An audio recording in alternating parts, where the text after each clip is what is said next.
It's really disturbing, Vinny, and tonight those former workers at the Bentley Assisted Living in Jefferson, Georgia are also facing felony charges as we speak. Police said the woman made a Snapchat video mocking an elderly patient minutes after she suffered a stroke, swearing, vaping, making rude hand gestures and joking that the patient is about to die. They even titled this video, quote, "The End." 11 Alive learned the patient has since passed away. But police don't know yet if their actions contributed to her death. And sadly, this is not the first disturbing case of elder abuse we have reported. 11 Alive investigator Andy Parati's story about a dying veteran seen on video begging for help while nursing home staff ignored him reached millions of people across the globe online and led to murder charges being filed.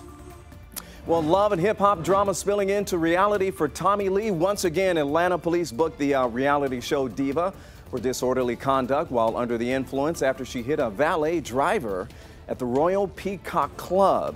It happened early this morning when police say Lee, whose real name is Atasha Jefferson, was in the way of traffic and ignored police who told her to move on.